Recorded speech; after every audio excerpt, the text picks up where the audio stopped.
A frontier settlement under threat. A child caught between two worlds. And one moment of courage that turned a massacre into something else entirely. But what did she do that made even a Comanche warrior stop? Thank you so much for watching, and for all your comments. Let me know at the end if you liked the story, and where you're watching from, and why you're following this.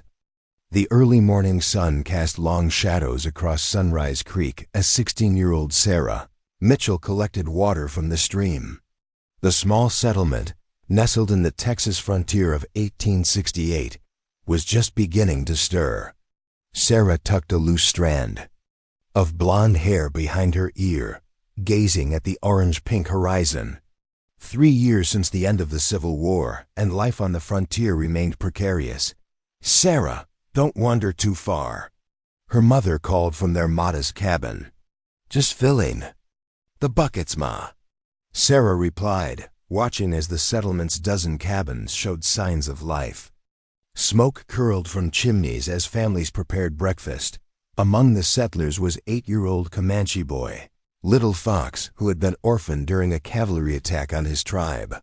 The Mitchell family had taken him in 6 months ago, despite objections from others in the settlement. Sarah's father, a former Union soldier with a deep sense of justice, wouldn't hear of turning away a child in need. Sarah spotted Little Fox sitting on a rock near the creek's edge, staring into the distance. His dark eyes seemed to search the horizon. "Are you looking for something?" Sarah asked, setting down her water buckets. Little Fox didn't respond immediately. "The spirits of my people," he finally said in the halting English he'd learned. "They travel with the morning wind." Sarah sat beside him. Unlike most settlers who viewed the Comanche with fear and hatred, she had grown fond of the boy. "Tell me about your people," she said gently. Little Fox's eyes brightened. "We are Unthinkable. The people, we follow the buffalo. We ride like the wind." His voice carried pride that transcended his broken English.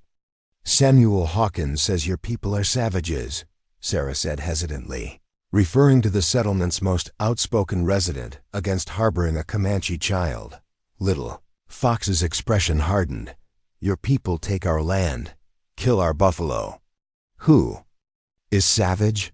Sarah had no answer. The distant sound of hoofbeats interrupted their conversation. Her father, Thomas Mitchell, approached on horseback, his face grim. "Sarah, take Little Fox back to the cabin now," he ordered, dismounting quickly. "What's wrong, Pa? Just do as I say." "There's word of Comanche warriors seen near Willow Bend. The men are gathering." Sarah gathered her buckets while Little Fox stared at Thomas, his expression unreadable. "They come for me?" the boy asked. Thomas knelt before Little Fox. "No one's coming for you, son. You're safe with us. But we need to be careful." As they walked back to the cabin, Sarah noticed Little Fox's gaze repeatedly turning eastward, toward the distant hills. She wondered if he longed to return to his people, or if he feared them as much as the settlers did. Inside the cabin, Sarah's mother, Elizabeth, was preparing cornbread, her movements quick and anxious. "Keep away from the windows," she instructed as they entered. Through the small window, Sarah watched as the settlement's men gathered, rifles in hand. Samuel Hawkins's voice carried across the clearing. "That Comanche boy is like a beacon to them. They'll come for him and slaughter us all." "That's enough, Hawkins," Thomas Mitchell responded firmly. "He's a child, not a signal fire.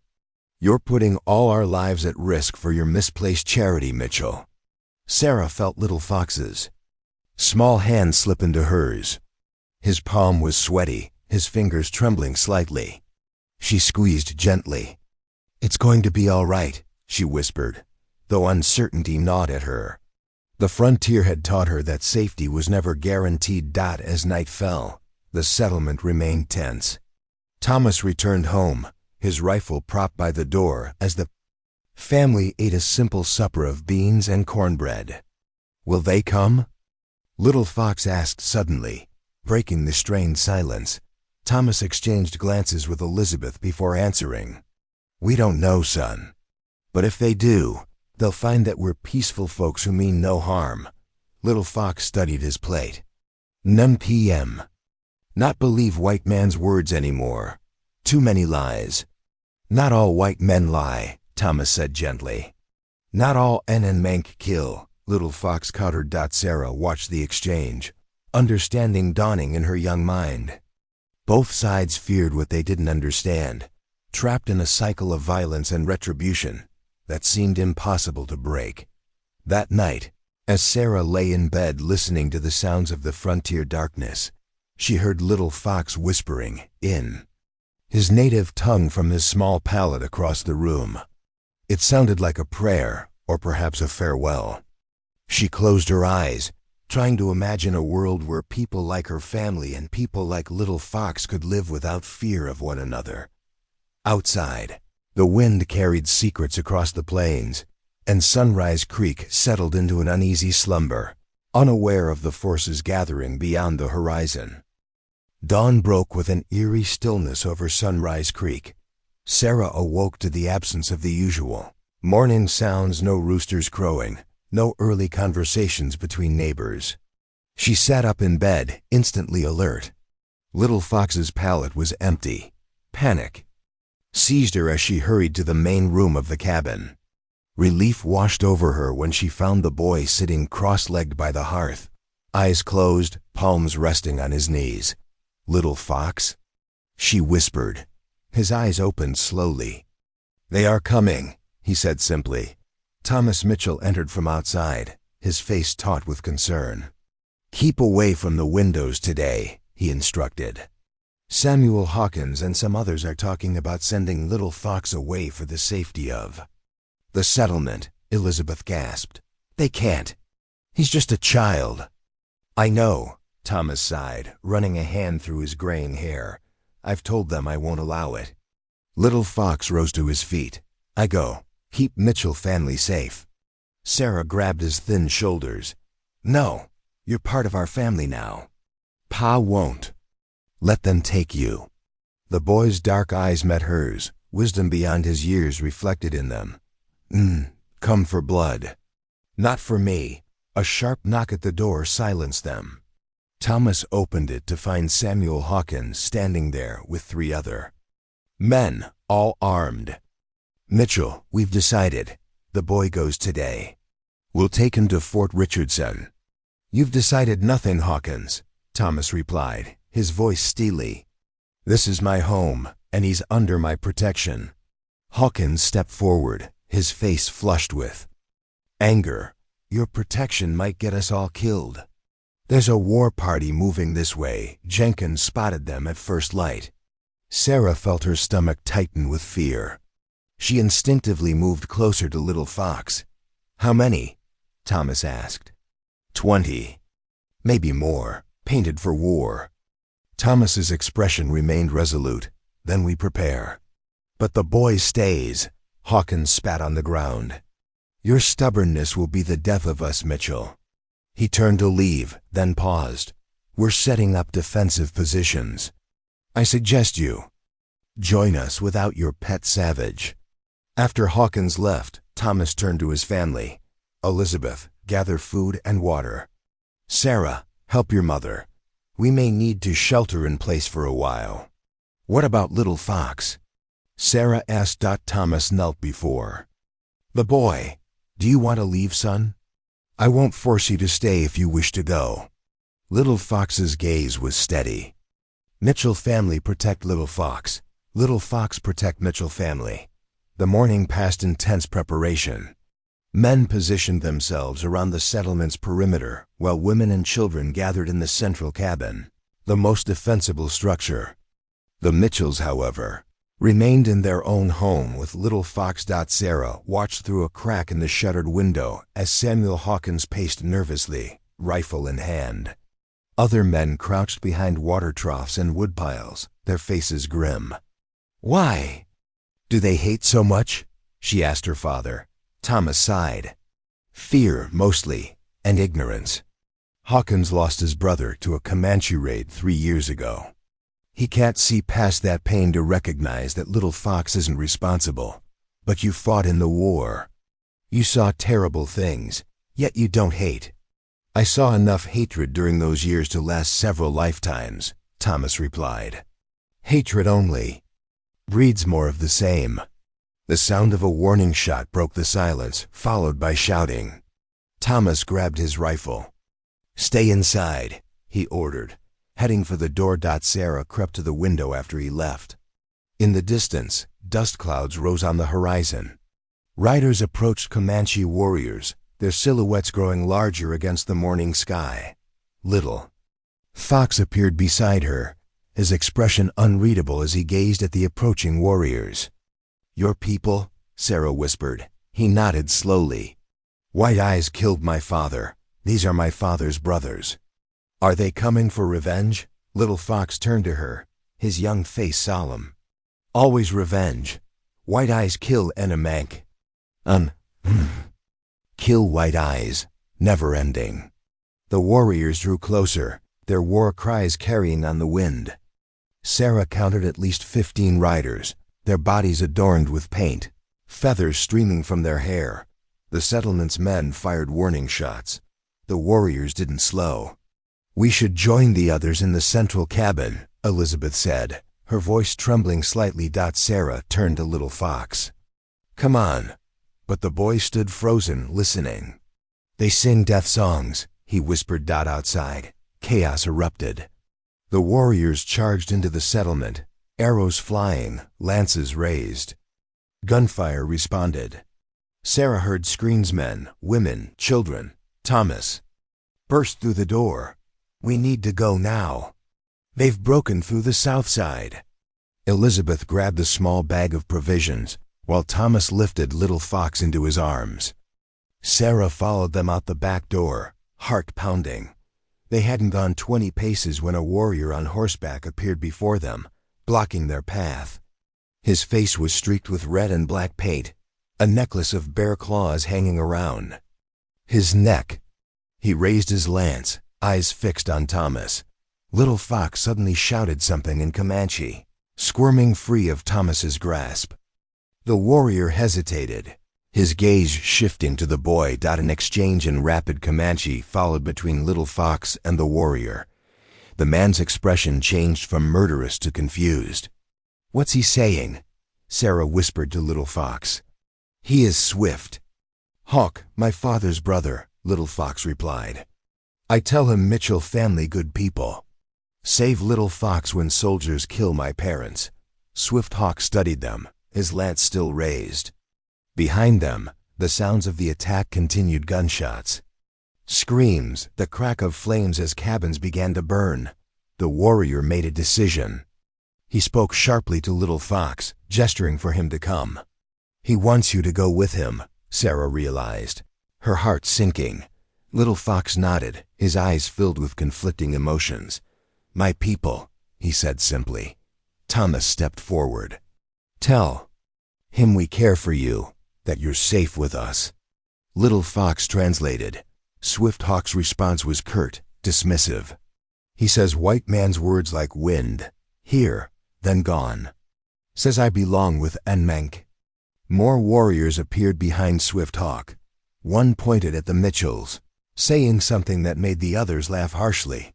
Little Fox's small frame tensed. He replied in Comanche, his voice stronger than Sarah had ever heard it. Swift Hawk's expression darkened. He barked an order at Little Fox, who shook his head firmly. What's happening? Elizabeth whispered. Little Fox turned to them, his eyes glistening. Swift Hawk says Mitchell family must die. I say no. Say you are my new family too. The standoff stretched, taut as a bowstring. Then, a shout from elsewhere in the settlement drew the attention of the other warriors. They wheeled their horses around, riding toward the sound. Swift Hawk remained, his gaze locked with Little Fox's. A decision formed in his eyes. He lowered his lance slightly, then spoke again. He says I choose, Little Fox translated. Go with Enanangao, or stay with white family and be dead to the people forever. Sarah felt tears spring to her eyes. You should go with him, she said, her voice breaking. He's your family. Little Fox looked at her, then at Thomas and Elizabeth.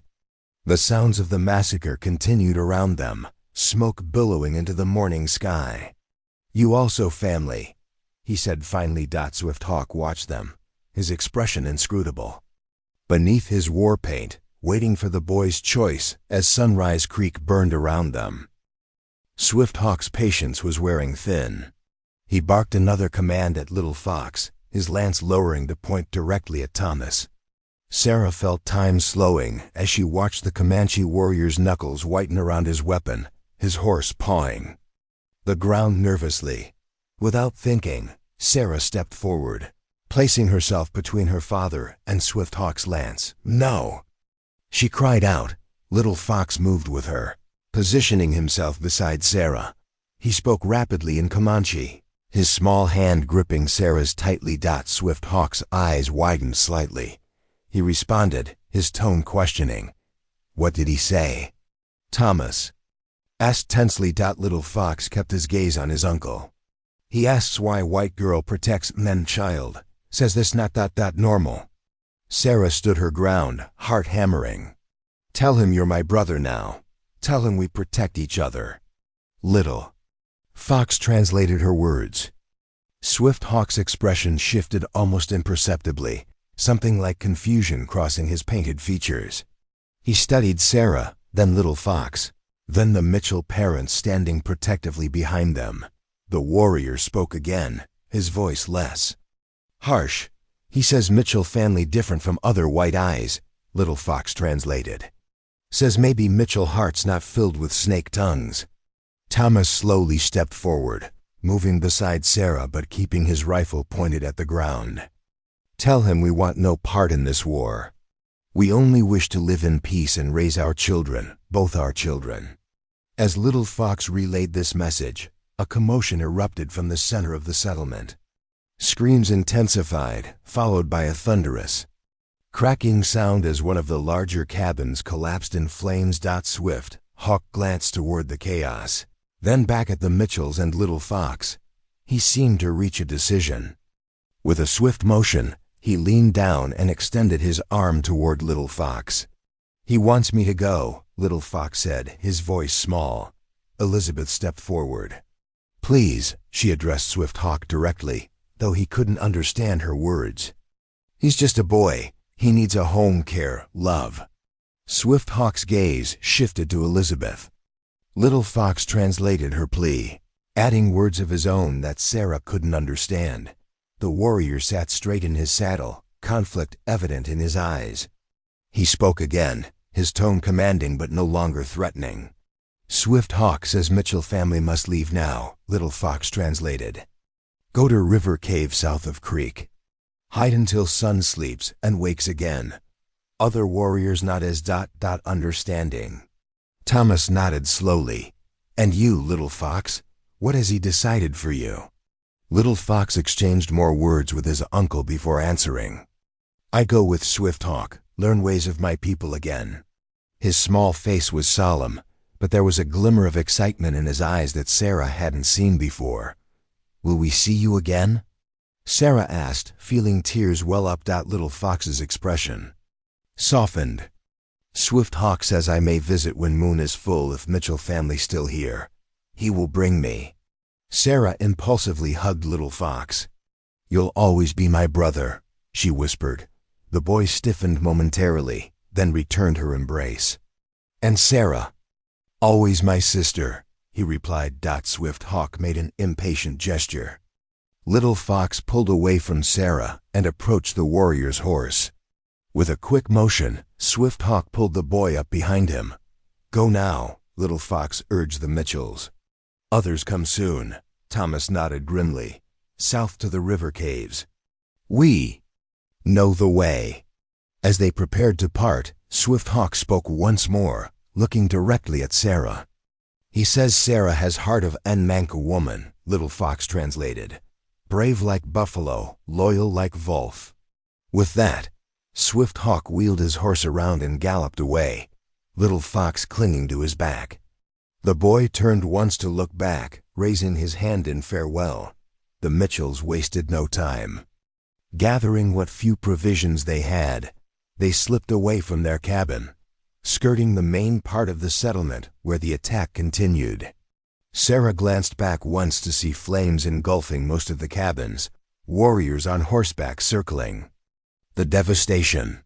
"Keep moving," Thomas urged, guiding his family through the underbrush toward the south.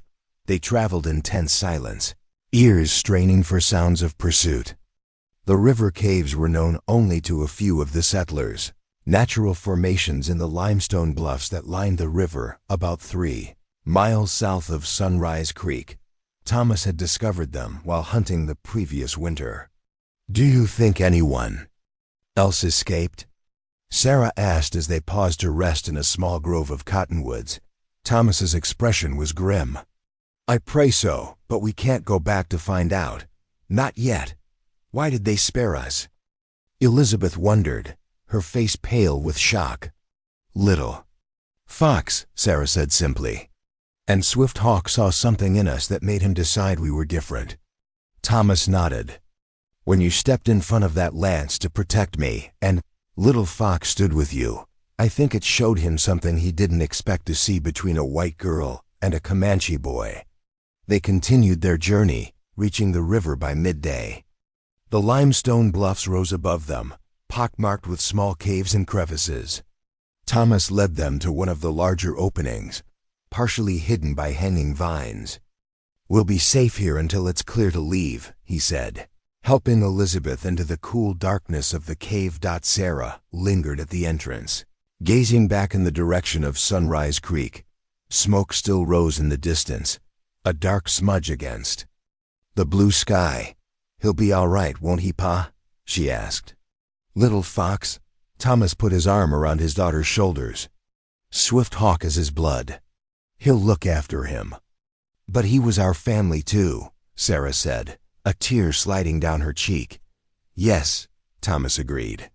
"And family has a way of finding each other again, even across the greatest divides." Inside the cave, they made a small smokeless fire and ate sparingly of the food they'd brought. As night fell, the distant howl of coyotes echoed across the plains. Sarah thought of Little Fox, wondering where he was sleeping tonight, if he was thinking of them as they were thinking of him. "What will we do now?" Elizabeth asked Thomas as they huddled together in the growing darkness. "When it's safe, we'll head to Fort Richardson," Thomas replied. "Start over." "And Little Fox?" Sarah pressed. "He said Swift Hawk would bring him to visit at the full moon." Thomas sighed heavily. "That's 3 weeks away, Sarah. We can't stay here that long. And we don't know if Swift Hawk will keep his word." "He will," Sarah said with conviction. "I saw it in his eyes." As they settled in for an uneasy night's sleep, Sarah's thoughts remained with the small Comanche boy who had become her brother. Their worlds had been forcibly separated today, yet something told her their paths would cross again. The massacre at Sunrise Creek had torn lives apart, but in the strangest of ways. It had also forged connections that transcended the hatred and fear dividing their peoples. Outside the cave, the river flowed steadily southward, carrying the days' ashes toward distant horizons. Sarah listened to its murmuring voice until sleep finally claimed her, dreaming of a day when Little Fox might once again sit beside her, sharing stories as the sun rose over peaceful waters. 3 weeks passed slowly in the aftermath of the Sunrise Creek massacre. The Mitchells had made their way to Fort Richardson as planned, joining other survivors who had escaped the attack. Out of the settlement's 42 inhabitants, only 17 had survived. Samuel Hawkins was not among them. Sarah spent her days helping the army surgeon tend to the wounded and her nights staring at the waxing moon, watching as it grew fuller with each passing evening. Despite her father's gentle warnings not to hope too strongly, she couldn't extinguish the belief that Swift Hawk would keep his promise. "The full moon is tomorrow night," she told her mother as they washed linens behind the fort's infirmary. "Do you think they'll come?"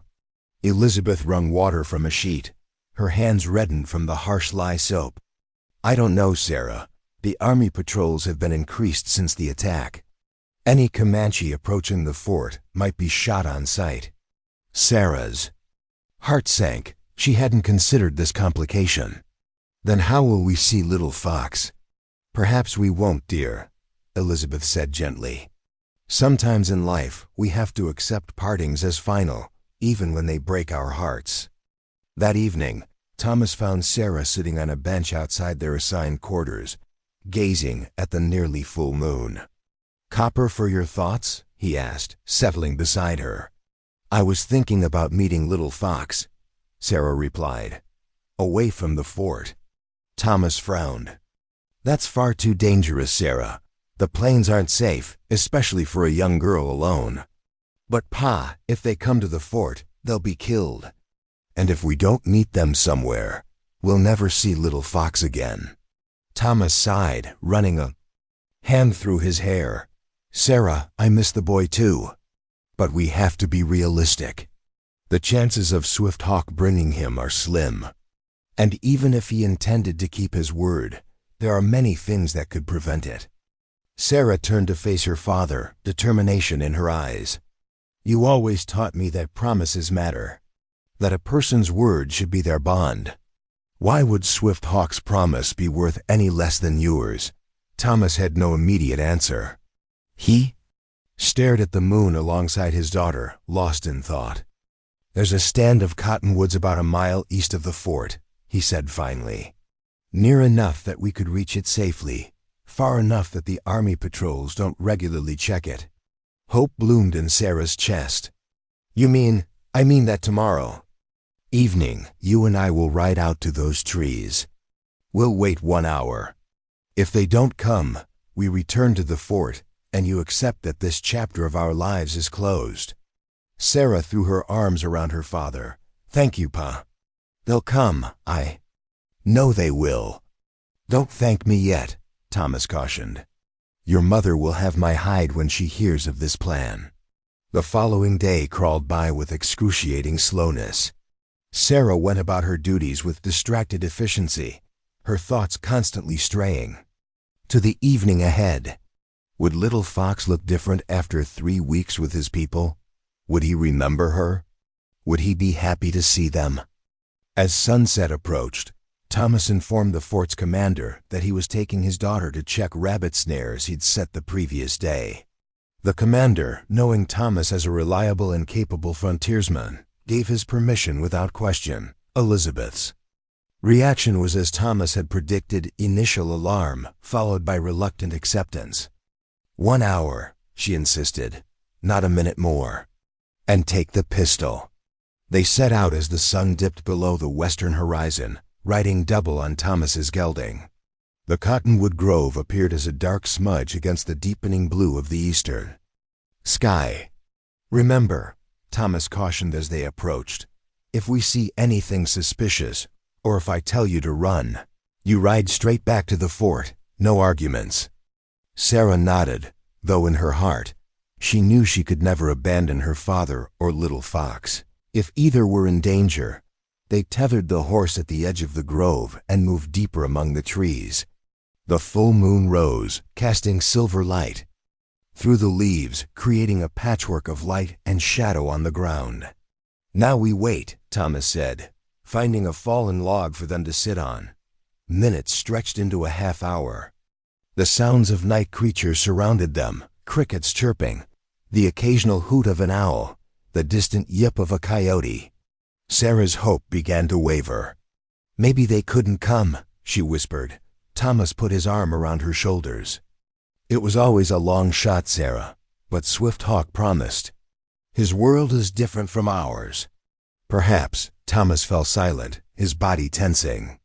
Sarah followed his gaze and saw nothing but shadows among the trees. "What is it?" she whispered. "We're not alone," Thomas replied quietly, his hand moving to the pistol at his belt. A soft, low whistle came from the darkness, a sound like a night bird, but with a pattern too regular to be natural. Thomas relaxed slightly, but kept his hand near his weapon. "Little Fox?" Sarah called softly. A moment of silence, Then a small figure emerged from the shadows. Little Fox stood before them, his appearance subtly changed. He wore Comanche clothing, buckskin, leggings and a shirt adorned with simple beadwork. His hair was longer, braided on one side with a single feather woven into it. "Sarah," he said, his face breaking into a familiar smile. "Thomas." Sarah rushed forward, embracing him. "You came." Little Fox returned her embrace briefly before stepping back. "Swift Hawk keeps word," he said proudly. "Is he here?" Thomas asked, scanning the shadows. Little Fox nodded. "Watches. Make sure safe." As if summoned by the mention of his name, Swift Hawk materialized from the darkness. Without his war paint, Sarah could see his features more clearly, the high cheekbones, the hawk-like nose that had given him his name, the lines of experience etched around his eyes. He carried no visible weapons, though Sarah was certain he wasn't unarmed. Swift Hawk spoke in Comanche, his eyes never leaving Thomas. "He says thank you for coming," Little Fox translated. "Says many warriors wanted to kill all at Fort for revenge. He stopped them," said Mitchell family different. Thomas inclined his head respectfully. "Tell him we are grateful for his mercy, and for bringing you to see us." As Little Fox translated, Swift Hawk's expression remained impassive, but something in his eyes softened slightly. "How are you, Little Fox?" Sarah asked. "Are you happy with your people?" The boy's face lit up. "I learned many things. How to track. How to ride like Mank. Swift Hawk says I have much to learn still, but I am quick student." "We've missed you," Sarah said simply. Little Fox nodded. "I miss Mitchell family too, but this is good path.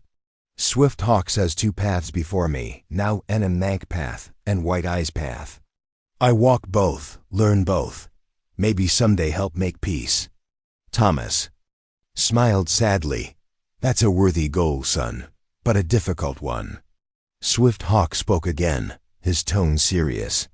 "He says more soldiers come from east," Little Fox translated. "Many rifles, many horses. Says in Mank prepare for great fight, maybe last fight. Says Mitchell family should go far away, to place called Colorado Territory. Safer there." Thomas frowned. "Is he certain about the soldiers?" Little Fox conferred with Swift Hawk before. Nodding, "Many more than Fort has now. Come to hunt all en Mank." Sarah felt a chill despite the warm evening. "But that would mean war," Thomas finished grimly. "A campaign to finish what's been started." Swift Hawk spoke again, gesturing at the moon overhead. His voice carried a note of finality. He says, "Next time moon is full, Mank will be gone from these hunting grounds," Little Fox translated. "Moving north, away from soldiers. Says this is last meeting." Sarah felt tears spring to her eyes. "No, we just found each other again." Little Fox reached out and took her hand. Sarah Mitchell saved Little Fox at Sunrise Creek, standing before Warrior's Lance. This memory Little Fox keeps always like treasure in heart. Swift Hawk stepped forward, removing something from around his neck, a simple leather cord from which hung a small stone pendant, smooth and white. He spoke directly to Sarah, extending the necklace. "He says this is moonstone," Little Fox translated. "Old magic of Mank, protects those with brave hearts. Says you have warrior spirit in girl's body." With trembling hands, Sarah accepted the gift. "Tell him thank you. Tell him I'll treasure it always." As Little Fox translated, Swift Hawk nodded once, then looked to the eastern horizon where the faintest lightning indicated the approaching dawn. "We must go," Little Fox said. "Dawn comes soon." Sarah impulsively hugged him again. "I'll never forget you, Little Fox." "And I never forget Sarah," he replied, his voice steady though his eyes glistened in the moonlight. "Maybe someday, when fighting ends, paths cross again." Thomas extended his hand to Swift Hawk. After a moment's hesitation, the warrior clasped it briefly. "Tell him I hope his people find safety," Thomas said, "and that I'm grateful he saw something worth saving in my family." After Little Fox translated, Swift Hawk spoke one last time, his voice carrying an unexpected note of gentleness. He says Mitchell family has good hearts, Little Fox translated. Says in another world, maybe we all one family. Says remember Mank's story. Even when rivers run in different directions, all water joins in great sea at end of journey. With those words, Swift Hawk placed his hand on Little Fox's shoulder. The boy gave Sarah one last smile, then they melted into the shadows as silently as they had appeared. Sarah clutched the moonstone pendant, tears streaming down her face. Thomas put his arm around her shoulders as they walked back to their horse. Will we ever see him again, Pa? She asked. Thomas gazed at the lightning eastern sky. The frontier is changing, Sarah. The old ways are dying. But bonds like the one you formed with Little Fox, those have a power all their own. As they rode back toward Fort Richardson, Sarah thought about Little Fox's words about walking two paths. Perhaps that was their shared destiny, to live between worlds, to remember each other across the divides of culture and conflict, to hold on to the hope that someday those worlds might find a way to coexist in peace.